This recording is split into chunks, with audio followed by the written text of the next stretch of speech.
Assalamualaikum warahmatullahi wabarakatuh. Anak solih dan solihah, pada majelis pagi hari ini kita akan menyimak kisah teladan dari salah satu sahabat Rasulullah Shallallahu Alaihi Wasallam, yaitu Sya'ban radhiyallahu anhu yang menyesal saat sakaratul maut. Sya'ban adalah salah satu sahabat Rasulullah yang rajin beribadah. Setiap subuh ia selalu datang ke masjid sebelum azan berkumandang. Ia melakukan iktikaf dan sholat sunnah terlebih dahulu dan selalu menempati posisi yang sama, yaitu di pojokan masjid. Tujuannya adalah agar Sya'ban tidak mengganggu aktivitas jamaah yang lainnya. Kebiasaan Sya'ban yang unik ini diketahui oleh para sahabat dan Rasulullah. Sampai pada suatu hari, Sya'ban tidak hadir pada saat sholat subuh. Rasulullah sempat menanyakan kepada para sahabat tentang keberadaan Sya'ban. Apakah ada di antara kalian yang melihat Sya'ban? Para sahabat pun kompak menjawab tidak tahu, dan sampai sholat subuh selesai, Sya'ban tidak hadir di masjid. Rasulullah yang khawatir kemudian bertanya lagi kepada para sahabat, "Apakah kalian tahu di mana rumah Sya'ban?" Kemudian salah satu sahabat mengetahuinya dan akhirnya Rasulullah pergi ke rumah Sya'ban dengan ditemani para sahabatnya. Setelah sampai, Rasulullah bertemu dengan istri Sya'ban. Kemudian beliau bertanya, "Apakah benar di sini rumah Sya'ban?" Istri Sya'ban pun mengangguk. Kemudian Rasulullah berkata kembali, "Bolehkah saya bertemu dengan Sya'ban yang hari ini tidak hadir sholat subuh?"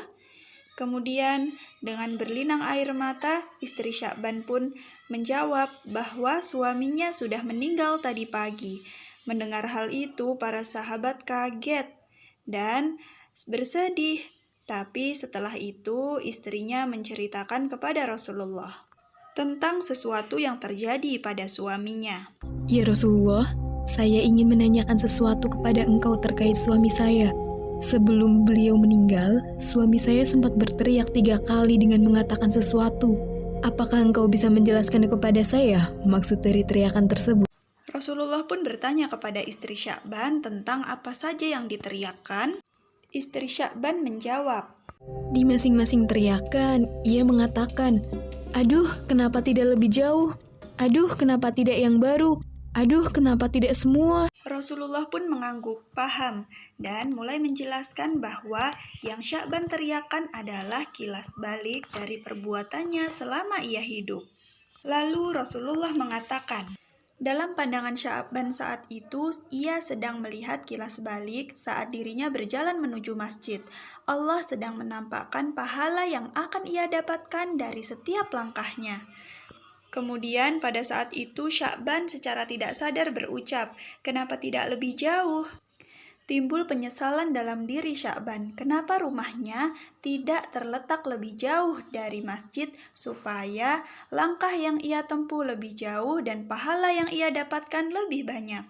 Kemudian Rasulullah melanjutkan, untuk teriakan yang kedua, Sya'ban melihat potret dirinya pada saat musim dingin. Saat ia ingin berangkat ke masjid, ia menggunakan mantel yang lusuh di luar untuk melindungi baju dalamnya agar tidak kotor. Di tengah perjalanan, ia melihat laki-laki yang kedinginan. Akhirnya, Sya'ban memberikan mantel lusuhnya untuk menyelimuti laki-laki itu agar tidak kedinginan. Allah memperlihatkan pahala yang akan didapatkan oleh Sya'ban, sehingga Sya'ban meneriakkan, "Aduh, kenapa tidak yang baru?" Untuk teriakan yang ketiga adalah saat ia melihat kilas balik dirinya memberikan setengah potong roti kepada pengemis tua yang belum makan. Sya'ban menyesal dan meneriakkan, "Aduh, kenapa tidak semuanya?"